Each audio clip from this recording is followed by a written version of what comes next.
నిజంగా చెప్పాలంటే ఒక ఆశ్చర్యం అది నాకు కూడా. ఓఆర్ఆర్ లోపల మొత్తం గులాబీ జెండానే ఎగిరింది, ఒక్క సీటు కూడా కాంగ్రెస్కు రాలే ఓఆర్ఆర్ లోపల. ఏమున్న వాళ్ళ డ్రామాలు వాళ్ళ మాయమాటలంతా బయటనే నడిచినాయి. హైదరాబాద్లో మీరు కొద్దిగా తేజ్ కాబట్టి నమ్మలే, కాంగ్రెస్ దొంగలు వీళ్ళని చెప్పి నమ్మలే మీరు. అదే బయట మోసం జరిగింది. పాపం రైతులు మరి పెన్షనర్లు పిల్లలు మోసపోయినారు. అరిచేతుల స్వర్గం చూపెట్టి అట్లా చేస్తాం ఇట్లా చేస్తాం అని చెప్పి కథలు చెప్తే పాపం నిజంగా వాళ్ళ తప్పు కాదు, మనమే చెప్పుకుంటూ ఫెయిల్ అయినాం. హైదరాబాద్లో ఫెయిల్ కాలే, మనం సూపర్ హిట్ అయినాం. హైదరాబాద్లో కాంగ్రెస్కి ఒక్క సీటు రాలే, అడ్డిమారు గుడ్డి దెబ్బల గోషామాయలు బీజేపీకి వచ్చింది. అది అమ్మతో చెప్తున్న అడ్డిమారు గుడ్డి దెబ్బనేది. ఆడ మనం క్యాండిడేట్ పెట్టినాం ఒక ఆయన దొంగెళ్ళిండు, ఆఖరికి పారిపోయిండు. కాబట్టి పోయింది. కానీ లేకపోతే మీరు చెప్పినట్టు ఇంటే ఆ రోజు బరాబర్ గోషామాలు కూడా కొట్టి కాంగ్రెస్కు బీజేపీకి స్థానమే లేదు హైదరాబాద్లో అనేంత కథ వాస్తవంగా ఉండే. దురదృష్టం ఒక సీటు అటు పోయింది. తర్వాత ఉప ఎన్నిక వస్తే కంటోన్మెంట్లో ఓడిపోయింది. ఇదంతా మీకు ఎందుకు చెప్తున్నా అంటే 2023 డిసెంబర్ నాటికి ఈ రోజుకు ఇప్పుడు మల్లారెడ్డి సాబ్ చెప్పింది ఉత్తగానే చెప్పలే. ఆయన చమత్కారంగా మాట్లాడతాడు, మల్లన్న నవ్వించినందుకు అప్పుడప్పుడు చెప్తాడు. కానీ మనిషి లోతైన మనిషి కాబట్టి గంత పెద్ద ఎత్తున వ్యాపారాలు చేయడు, గంత పెద్ద ఎత్తున కథ చేయడు. ఆయన చాలా లోతైన మనిషి, అట్లా నవ్వుతా ఉంటాడు కానీ చాలా లోతైన మనిషి. ఆయన ఒక గొప్ప మాట చెప్పిండు, ఈ 16-17 నెలల్లో మన పరిస్థితి ఇంకా మెరుగైంది, అవతల పరిస్థితి అధ్వానమైంది. ఒక్కటి కాదు ఎన్ని ఘాతకాలు. హైడ్రా పేరు మీద అరాచకం. రేవంత్ రెడ్డి గారు అన్న ఇల్లేమో కూలది, పైసలున్నోని ఎవనిల్లు కూలది. బాగా ధనవంతులైతే ఎవనిల్లు ముట్టుకోరు, కానీ గరీబ్ గారు మెట్టుగూడల రోడ్డు మీద దుకాణాలు పెట్టుకుంటే వానిగులు కొడతారు. హాకర్స్ వాళ్ళు ఏంది పాపం రోజు తోపుడు పనులు, వాళ్ళను సికింద్రాబాద్లా సనత్ నగర్లా జూబ్లీ హిల్స్లా ఏడబడతాడ గుంజుడు కొట్టుడు గుద్దుడు. పేదవాడు ఏం చేస్తాడు, గుంజవతల వాడేస్తారు. నాచారంలో నేను చూసిన ఒక చెప్పుల దుకాణం గుంజి పారేసిండ్రు కూకట్పల్లిలో. ఆఖరికి బుచ్చమ్మ అని ఒక లేడీ హైడ్రా వచ్చిన ఇల్లు కూడా కొడుతుందని చెప్పి గుండాకి చచ్చిపోయింది భయంతో. నేను కృష్ణారావు గారు పోయినాం. ఇట్లా ఈ హైడ్రా అరాచకం వల్ల ఇవాళ హైదరాబాద్లోని మధ్యతరగతి ప్రజలు, దిగువ మధ్యతరగతి ప్రజలు, ఎందుకంటే బలిసిన వాళ్ళకి ఏం కాదు, ఎప్పుడు వాళ్ళు మంచిగానే ఉంటారు. ఎవరినో పట్టుకుంటారు, రేవంత్ రెడ్డికి ముఠ చెప్తారు, ఆయనకి నడుస్తూనే ఉంటాయి, వాళ్ళకేం కాదు. కానీ ఎవరైతే పేదవాళ్ళు బక్క చిక్కిన వాళ్ళు ఉన్నారో కోర్టు ఆర్డర్లు ఉంటే కూడా, కోర్టు చెప్తే కూడా సండే సాటర్డే చేయొద్దా అని చెప్తే కూడా తెగించి ఇష్టం వచ్చినట్టు హైడ్రా పేరిట అరాచకం. ఏమైంది హైడ్రా అరాచకంతో? ఇవాళ దారుణమైన పరిస్థితి. హైదరాబాద్లో, రంగారెడ్డిలో, వికారాబాద్లో, మేడ్చల్ జిల్లాలో రియల్ ఎస్టేట్ మీద ఆధారపడి ప్రతి ఊళ్ళే పల్లెటూళ్ళే కనీసం ఒక 50-100 మంది పిల్లలు ఉంటారు. కొంతమంది ఏజెంట్లుగా చేస్తారు, కొంతమంది ఇంకో పని చేసుకుంటారు. మొత్తానికి నిర్మాణ రంగం మీద ఆధారపడి ప్రతి ఊళ్ళే ఉంటారు. అదే హైదరాబాద్ పట్టణంలో కోవిడ్ అప్పుడు మేము చూసినాం, మేమే ఆశ్చర్యపోయినాం. ఒక్కొక్క లేబర్ క్యాంపుకు పోతే వేల మంది మన రాష్ట్ర పౌరులు ఉన్నారు, బయట రాష్ట్రాలలో ఇంకెక్కువ ఉన్నారు. వేల మంది, లక్షల మంది నిర్మాణ రంగం మీద ఆధారపడ్డోళ్ళు ఉన్నారు.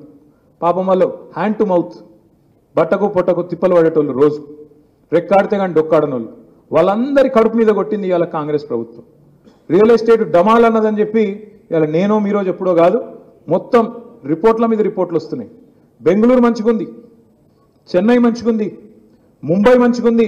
ఇక్కడ చాతగాని ప్రభుత్వం వల్ల, చాతగాని ముఖ్యమంత్రి వల్ల, ఈయన నెగిటివ్ విధానాల వల్ల, నెగిటివ్ పాలిటిక్స్ వల్ల ఇవాళ హైదరాబాద్లో నిర్మాణ రంగం కుదేలైపోయింది. ఒక నిర్మాణ రంగం కుదేలైతే ఒక వాళ్ళకి తిప్పలు కాదు, దాని మీద ఆధారపడ్డ సిమెంటోడు, స్టీలోడు, ఇటుకల బట్టోడు, ప్రతి ఒక్కరు వాళ్ళందరూ ఆగమవుతారు. ఇలా మీరు చూడండి హైడ్రా వల్ల అట్లా. ఇక మూసి 6 గ్యారంటీలు అంటాడు, 100 రోజులు అన్నాడు, ఇన్ని కథలు చెప్పిండ్రు. మొత్తం 420 హామీల list, SC declaration, ST declaration, BC declaration, యువత డిక్లరేషను, రైతు డిక్లరేషన్, ఇన్ని చెప్పిండ్రు. చెప్పి వాటికి వేటికి పైసలు లేవట, వాటికేమో లంక బిందెలు దొరుకుతలేవంట. కానీ మూసీకి మాత్రం పైసలు ఉంటాయంట. అవి కూడా ఎన్ని? 1,50,000 కోట్లు పెట్టి మూసీ కడతా అంటాడు రేవంత్ రెడ్డి గారు.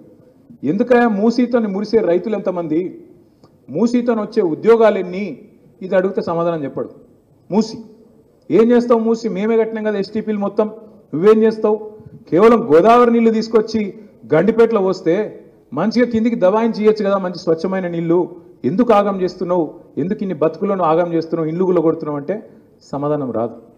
వాళ్ళందరూ ఏడుస్తుంటే, బూతులు తిడుతుంటే, వాళ్ళ మీద కేసులు పెడతారు. కడుపు మండినోడు బూతులు తిట్టక ఏం చేస్తారు? మరి మనం తిడుతున్నామా?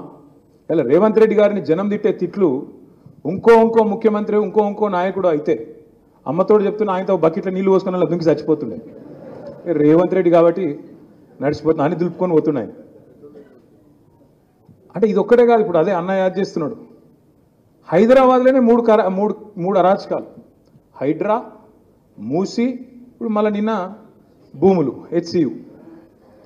మనం పెట్టిన ఏలన్లా ఆ పిల్లలు, హైదరాబాద్ సెంట్రల్ యూనివర్సిటీ పిల్లలు, వాళ్ళు బయటికి వచ్చి లొల్లి పెట్టి మనల్ని రమ్మంటే కూడా మనం పోలే.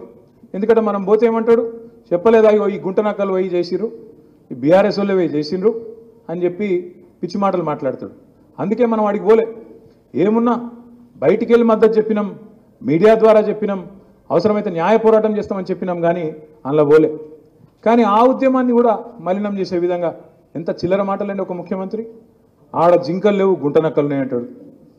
మరి ఆడ జింకలు ఉన్నాయా ఏమున్నాయి? ఇప్పుడు చచ్చిపోతే ఒక్కొక్కటి బయటకు వస్తుంది. ఇప్పటికే 4 జింకలు చచ్చిపోయినాయి. ఒక్క జింకను చంపితే సల్మాన్ ఖాన్ తీసుకుపోయి జైల్లో పెట్టిరు. మరి 4 జింకలు చంపిండు రేవంత్ రెడ్డి. ఏం చేయాలి? నేను ఏమంటున్నా అంటే ఇదంతా ఎందుకు చెప్తున్నా అంటే ఇవన్నీ చేయబట్టి ఇలా ప్రజలకి ఏం ముద్ర పడ్డదంటే, చిచి వీళ్ళు మంచి మనుషులు కాదు, చాలా గలీజ్ మనుషులు, వీళ్ళు ఇచ్చిన మాట నిలబెట్టుకునేటోళ్ళు కాదు, కాంగ్రెస్ వాళ్ళని నమ్మొద్దు అనేది బాగా బలంగా ఇవాళ ప్రజల్లో నాటకపోయింది. ఎన్నికలు ఎప్పుడు వచ్చినా, ఈ రోజు వచ్చినా, ఇంకొక 6 నెలలకు వచ్చినా, సంవత్సరానికి వచ్చినా, నేను ముమ్మాటికి ఒక మాట చెప్తున్నా: తుఫాను వాతావరణంలో మళ్ళీ ఒక్కసారి గులాబీ జెండా ఎగురుతుంది. మళ్ళీ కేసీఆర్ గారు ముఖ్యమంత్రి అవుతారు. ఇది పక్కా. ఇది మీరు రాసి పెట్టుకోండి, ఎవరు మార్చలేరు దాన్ని. ఇక మధ్యలో సందట్లో సడేమియా అన్నట్టు బీజేపీ కూడా ఆశపడుతుంది. దబ్బన ఏమన్నా నాకు కూడా దొరుకుతుందేమో, ఛాన్స్ దొరుకుతుందేమో. సమస్యనే లేదు. ఎందుకంటే ఇప్పుడు 8 మంది ఎంపీలు ఉన్నారు బీజేపీ వాళ్ళు, 8 మంది ఎమ్మెల్యేలు ఉన్నారు. ఇప్పుడు 8 మంది ఎంపీలు ఉన్నారు కదా, మీరు ఒకటి చూడుర్రి. ఒక్క రోజున కాంగ్రెస్ పార్టీ మీద పోరాటం చేస్తారా? పొరపాటున కాంగ్రెస్ పార్టీని ఒక మాట అంటారా? 2 మంత్రులు ఉన్నారు, కేంద్ర మంత్రులు. ఒక ఆయననేమో సహాయ మంత్రి, ఇంకొక ఆయననేమో నిస్సహాయ మంత్రి. ఏమి కాదు, ఇద్దరితో ఊదు కాలది, పీరి లేవు. తెలంగాణకు రూపాయి తెచ్చే ముఖం లేదు. కానీ తెల్లారు లేస్తే కేసీఆర్ని తిట్టాలి, బీఆర్ఎస్ని తిట్టాలి. అరే తిట్టుడేదో కాంగ్రెస్ తిట్టరాదరా పోయి, ఆయన గవర్నమెంట్లో ఉన్నాడంటే అది శాత కాదు. రేవంత్ రెడ్డిని ఆయన అన్నాడు. ఇంకా గమ్మత్ చూడరు మీరు. నిన్న రేవంత్ రెడ్డినేమో పల్లెత్తు మాట అన్నారు, ఒక్క మాట. అసలు ఆయనకు రక్షణ కవచమే వీళ్ళు. నేను మొన్న మాట్లాడుకుంటే చెప్పిన, ఈ సెంట్రల్ యూనివర్సిటీ భూములు ఈ దందా వెనక ఒక బీజేపీ ఎంపీ ఉన్నాడని నేను చెప్పిన. పేరు చెప్పలే నేను. గుమ్మడికాయల దొంగ ఎవడరా అంటే భుజాలు తడుపుకున్నట్టు ఒకరికి ఒకరికి వస్తుండు బయటికి వచ్చి నన్ను తిట్టుడు. నన్ను తిట్టుడు ఎందుకు రా భయ్? చేసేదో అటు చేయు. మీరు కేంద్రంలో ఉన్నారు, మీరు చేసేదో అక్కడ చేయండి అంటే ఎవడు చెప్తలేడు. తిట్టుడు మాత్రం నన్ను. ఎందుకు చెప్తున్నా ఇదంతా అంటే, ఈ 16-17 నెలల్లో తెలంగాణకు బీజేపీ చేసిన ఒక్క పని, ఒక పై సంబంధం పని ఏదైనా ఉన్నదా? మీరు కూడా ఆలోచించండి, ప్రజలు కూడా ఆలోచిస్తున్నారు. ఎందుకంటే ప్రజా పోరాటాల్లో లేరు. హైడ్రా బాధితుల దగ్గరికి వీళ్ళు పోయేది లేదు, మూసీ బాధితుల దగ్గరికి పోయేది లేదు, సెంట్రల్ యూనివర్సిటీ పిల్లల కోసం కొట్లాడేది లేదు, లగచర్లలో లంబాడ రైతులను జైల్లో పెడితే మాట్లాడరు, రేవంత్ రెడ్డి ఇచ్చిన హామీలు అమలు చేయకపోతే మాట్లాడరు. మరి బీజేపీ వాళ్ళని ప్రజలు ఎందుకు పట్టించుకోవాలి, ఎందుకు పట్టించుకుంటారు? ఆలోచించండి. వాళ్ళకి తెలిసింది ఒకటే ఒక్క మందు, ఏమన్నంటే మతం పిచ్చి నింపాలి, మొత్తానికి ఆఖరికి మతం పేరు మీద రాజకీయం చేయాలి. కానీ తెలంగాణ ప్రజలు ఇలా చాలా చైతన్యవంతంగా ఉన్నారు. మళ్ళీ రిస్క్ తీసుకోరు.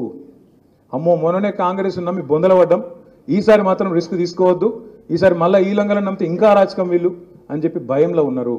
కాబట్టి ముమ్మాటికి భవిష్యత్తు మనది.